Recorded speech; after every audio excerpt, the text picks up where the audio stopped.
ذوالفقار صاحب یہ جو یہ بھی کہا ہے کہ کے پی میں الیکشن خانہ کعبہ کے امام نے کروائے تھے، یہ بھی انہوں نے کہا ہے۔ اور ایگزیکٹلی انہوں نے یہ باتیں کی ہیں۔ ذوالفقار صاحب ابھی جو جس طرح سے تجاویز پیش کی گئی ہیں سینٹ میں اور جو مطالبات پیش کیے گئے ہیں، کیا یہ جو تجاویز دی گئی ہیں سب بیٹھنے کی اور سب کو دل بڑا کرنے کے لیے، یہ سیاسی جماعتوں کے جو قائدین ہیں یا جو سیاسی جماعتوں کی مرکزی قیادت ہے وہ اس کے لیے ریڈی بھی ہے، وہ ویلنگ ہے اس کے لیے؟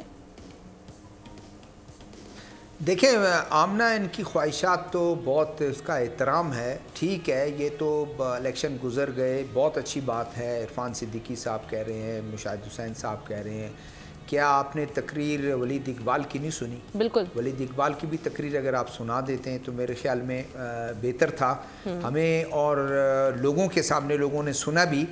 دیکھیں رویہ کیا ہے، بالکل اچھی بات ہے کہ پی ٹی آئی کے لوگ بھی گورنمنٹ میں شامل ہوں، نیشنل گورنمنٹ شامل ہوں، سب مل ملا کے ساتھ رہیں،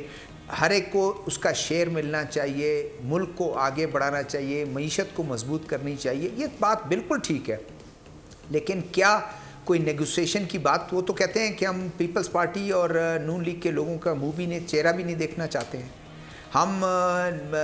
جب جے یو آئی والا نیریٹو اگر ان کا ہوگا تو وہ ان کے پاس آ جائیں گے۔ کل تک وہ مولانا فضل الرحمان کے لیے مولانا فضل الرحمان کا شاید نام بھی بگاڑ کے لیتے تھے اور ان کو مولانا ڈیزل کہتے تھے آج، اور ان پہ کرپشن کے بڑے الزام لگاتے تھے اور ان کو کہتے تھے اسی طرح چوروں کا ٹولہ ہے جس طرح یہ ہیں، اور یہ تو مولانا کہنا بھی گناہ ہے ان کو۔ آج ان کے پاس چلے گئے، رویہ چینج کرنا پڑے گا۔ اس کے بعد یہ بات ٹھیک ہے کہ آپ کوئی قانون سازی کر لیں، یہ بات بالکل ٹھیک ہے جو ابھی ہمارے پینلسٹ انہوں نے کہا کہ قانون تو آپ بدل نہیں سکتے، کورٹ نے کیا ہے نا، کورٹ نے ہی سارا کچھ کرنا پڑے گا، کورٹ کے پاس جانا پڑے گا۔ لیکن اگر آپ نے کوئی قانون بنانا بھی ہے تو وہ پھر اگلی اسمبلی بنائے گی، لیکن آپ کا رویہ اس طرح ہونا چاہیے کہ آپ کہیں کہ ملک کی خاطر ہم نواز شریف کے ساتھ بھی بیٹھنے کے لیے تیار ہیں، ہم بلاول بھٹو کے ساتھ اور زرداری صاحب کے ساتھ بھی بیٹھنے کے لیے تیار ہیں، ہم ان تمام ہم ایم کیو ایم کے لوگوں کے ساتھ بھی بیٹھنے کے لیے تیار ہیں۔ اس وقت بلا دیں، دنیا میں بہت سی ایسے مثالیں ہیں۔ کیا ساؤتھ افریقہ میں نہیں تھا؟ کیا ساؤتھ افریقہ کے لوگ جو ہیں وہ اپارتھائڈ رجیم کے ساتھ کیا کیا کچھ کرنا چاہتے تھے، لیکن کیوں ریکنسلیشن کی بات کی گئی، کیوں اس کی بات کہی گئی؟ کیونکہ آگے بڑھنا تھا۔ وہاں تو اللہ معاف کرے پاکستان میں تو وہ صورتحال نہیں ہوئی، اور یہ احتشام صاحب نے بالکل یہ کہا کہ آپ 9 مئی والا واقعہ کیسے بلا دیں گے، کیا اس پر کیا آپ اس پہ کوئی معذرت کریں گے، کیا اس پہ آپ کوئی رحم کی اپیل جمع کرائیں گے کہ بھائی یہ رحم کی اپیل ہے، غلط ہوا جو کچھ ہوا، ہم اپنے نوجوانوں کو اس طرح نہیں دیکھنا چاہتے ہیں، ہم اپنے نوجوانوں کو اپنے فیوچر برباد نہیں ہونا دیکھنا چاہتے ہیں۔ نیریٹو ہی آپ کا اس نفرت کی بنیاد پر ہے، جذباتی پن کی بنیاد پہ، تو شاید ایسا نہ ہو کسی طرف سے بھی ہو، چاہے یہ نون کی طرف سے ہو، چاہے پیپلز پارٹی کی طرف سے ہو، چاہے ایم کیو ایم، چاہے P T I, back in کے لوگوں۔ ابھی تک ان کے اگر الفاظ آپ دیکھیں، ان کے جذبات، ان کی تقاریر دیکھیں، غصہ ٹھنڈا نہیں ہو رہا،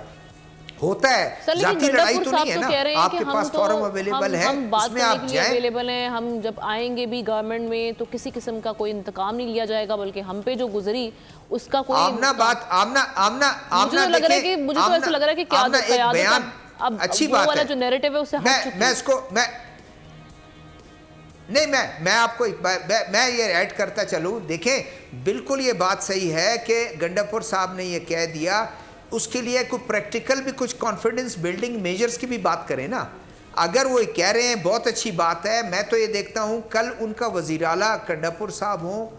یا کوئی اور ہو، وہ جب کسی ایسے فورم پر وزیر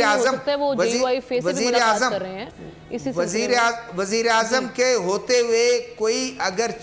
پریزائڈ کر رہے ہوں تو میرے خیال میں وہ ایک اچھے فورم پر ثبوت دیں کہ ایک وزیر اعلیٰ ہے، وہ ریپریزنٹ کر رہے اپنے صوبوں۔ اگر وہ بائیکاٹ کریں اور اس میں وہی ان کا لب و لہجہ ہو تو شاید وہ چیزیں نہیں چل سکیں۔ جی سبسکرائب کریں اور بیل دبائیں تاکہ کوئی خبر رہ نہ جائے۔